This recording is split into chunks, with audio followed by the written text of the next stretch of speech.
Okay, I want to have a conversation about something.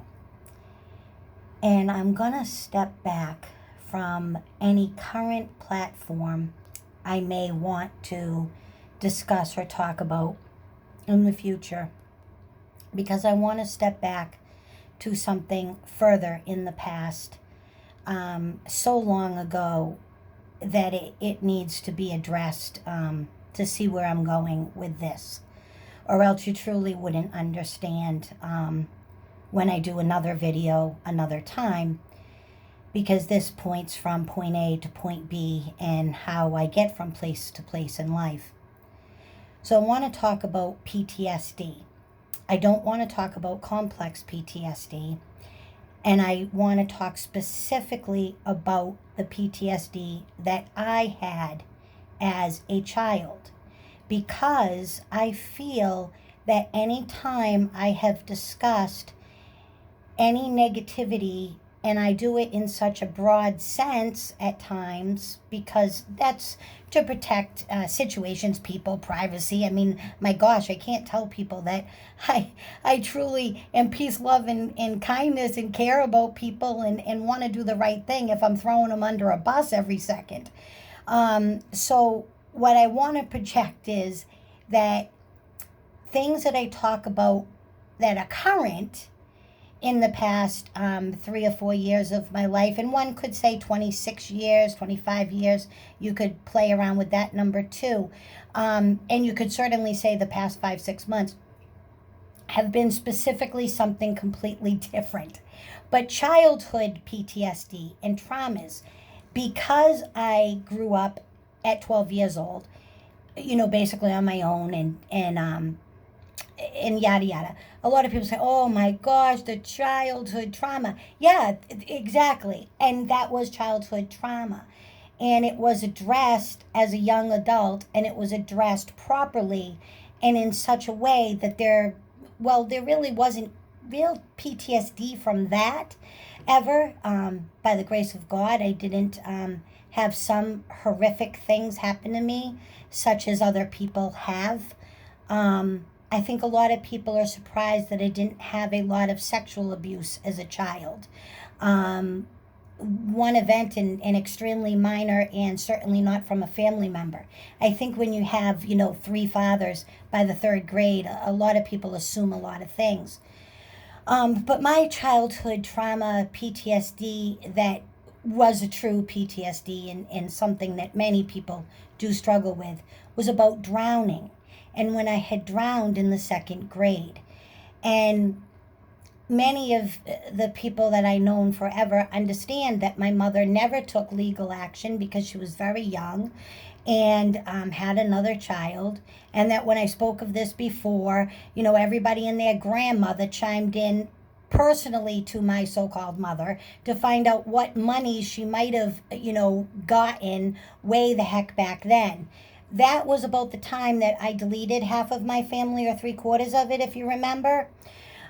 So let's not get hung up on lawsuits and if there was or wasn't. And let's remember that a child in the second grade drowned on the very first day she went to the Y, directly from school, which was an after school program, no fault of anybody's, and actually not even the fault of the person that I drowned it because there was no help, and the poor woman was covering the basketball court and the pool. A fight broke out in the basketball court, and therefore I was floating in the pool room. And by the grace of God, she saved my life because she got paramedics, and obviously I'm alive to today. But I was on life support, and I did technically die, and I did have a lot of repercussions from that, because when you're 8 years old, your brain is developing different areas that help you with, like, processing schoolwork and such. So I was always fearful of school. We didn't know why. We didn't know I had PTSD until I was in my 30s. But I certainly knew I had PTSD from the water, and specifically from chlorinated water, or the thought of the Y. So what did I do to combat that? Well, hello, I had high risk training, And that's what taught me about the PTSD and taught me the different things. Now, one of the factors involved in whatever happened when I was in the second grade was that me or any of my family members, my children, what have you, could get a Y membership, Y activities for free for the rest of my life. I never did that my whole life until my foster daughter had needed a counselor and training class, and it was $700. And neither was the high risk agency or the department going to pay $700 simply because they don't have it for one child to go to a counseling training course. So, of course, I said, hey, Yahoo, I'm this person. This was my name back then. This is the month. This is the day. This is the year. This is the hospital. And this is what happened. And this is what I would like to happen. And of course, then they say, oh, we don't know anything about it, but we're going to do it for you anyways, type thing. But that's cool. It got done. And it helped me heal. And it helped heal driving there daily.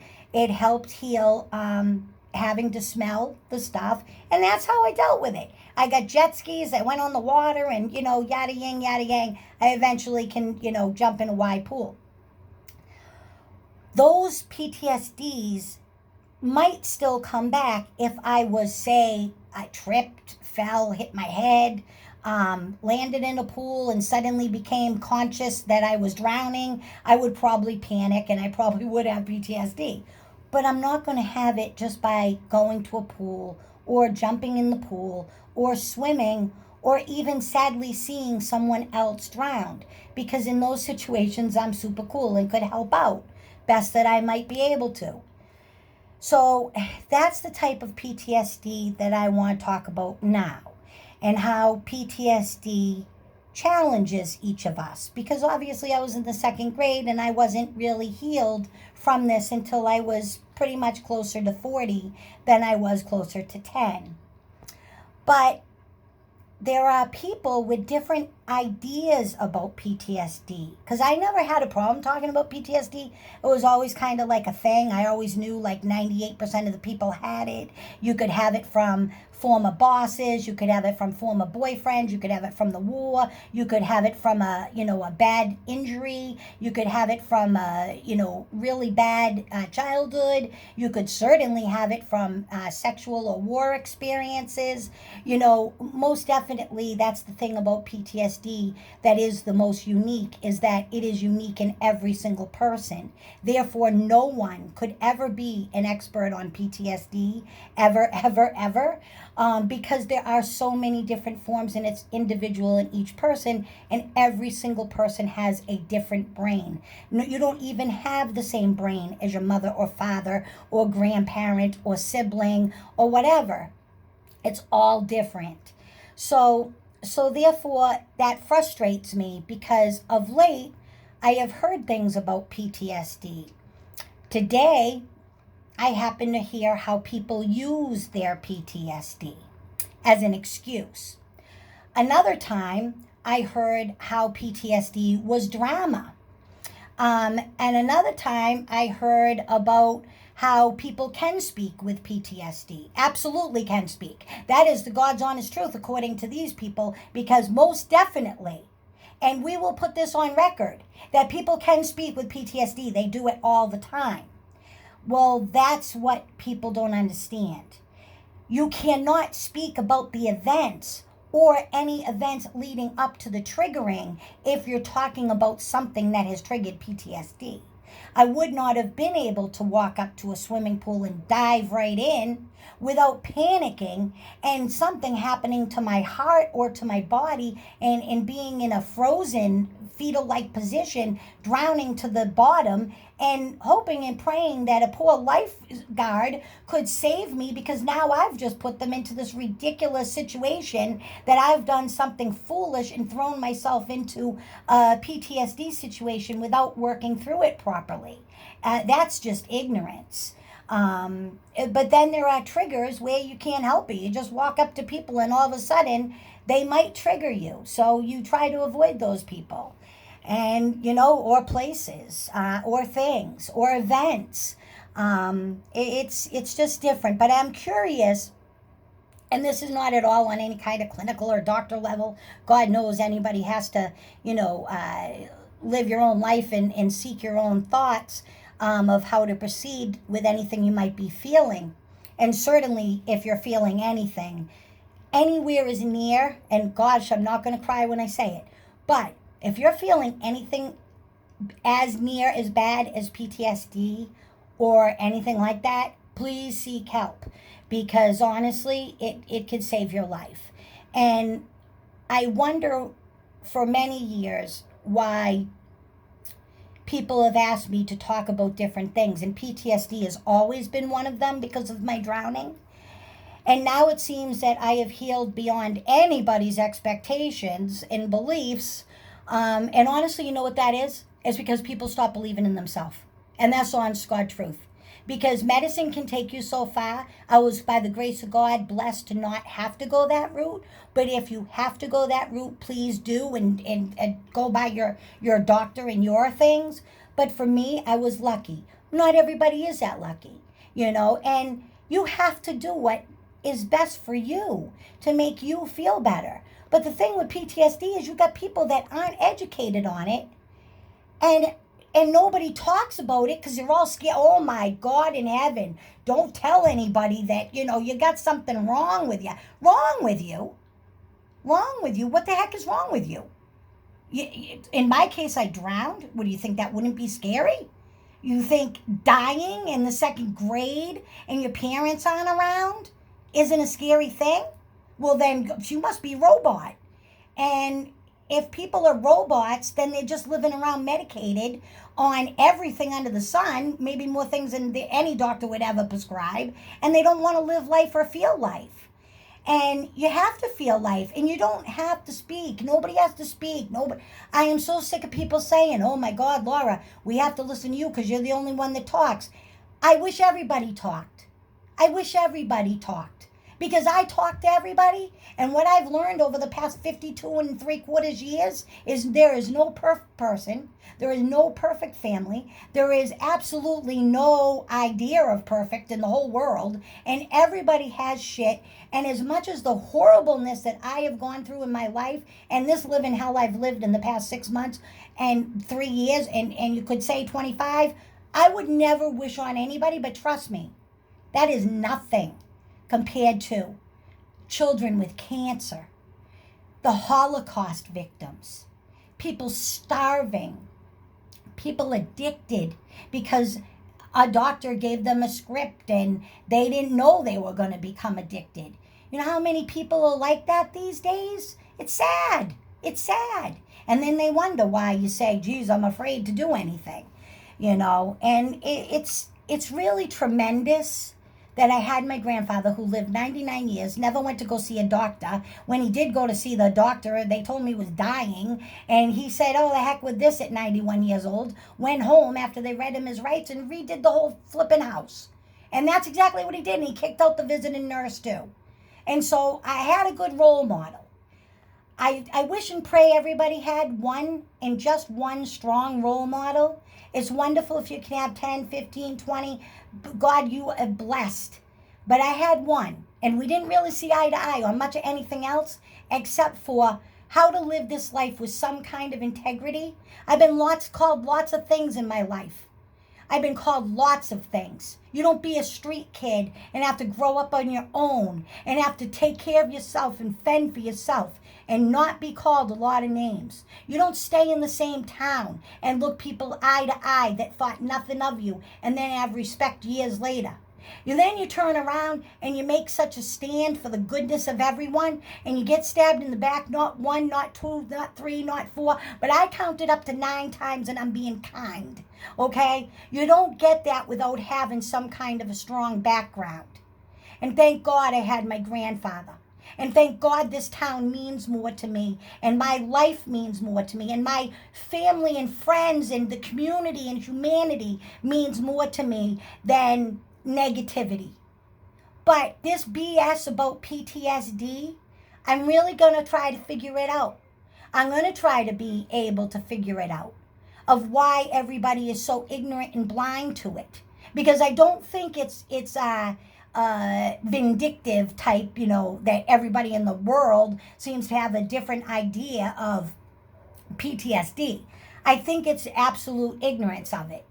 And that's a shame. And shame on our medical profession. And shame on the people that put shit on the TV every day. Because maybe instead of one more reality show, maybe we need one more real life show that can actually help folks. Do you know a lot of people commit suicide with PTSD? Do you know that I happen to know about 2 people that committed suicide with PTSD? Yeah, and it's terrible. It's a terrible thing. And it happens every day. And it's really sad that we're not getting more education out there and more the ignorance lifted off, just like about hoarding. Why do we have these stigmas on people? Just to hurt people? To label people? Last I checked, there wasn't a wooden or brick house in the whole world. They're all glass. Nobody's a perfect person. So why we judge everyone all the time instead of reaching out and helping them? Doesn't God from the Bible that everybody reads all the time and rushes off to school, to church, and school too, I guess, if you go to the Bible school? But literally, don't they all say don't judge? Don't they say if you can't, well, maybe if you can't say anything nice, don't say anything at all?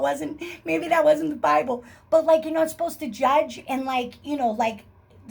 something about casting the first stone? Something like that? Remember, I'm the one, I don't go to church. I don't know the Bible. But I do know something. I do know that I have had so much various discussions about PTSD that my head is spinning. Because I don't think that anybody's really got a clue about how PTSD is, how really hard that it is, but also how it can be healed. And healed really, really well with many, many different techniques. And they're all individual to you, but they're all available to you if you just reach out to somebody in the professional field. And that's what I would truly wish. If I could, for anything that my life has ever had to endure, the 2 things never would be homelessness, never would be beaten up by ex-boyfriends or broken noses or ribs, nothing like that. Wouldn't be having 3 fathers, wouldn't be any of that. Wouldn't be having no family. Wouldn't be having a sister that stabbed me in the back and I don't talk to my poor oldest son for the past 10 years. None of that.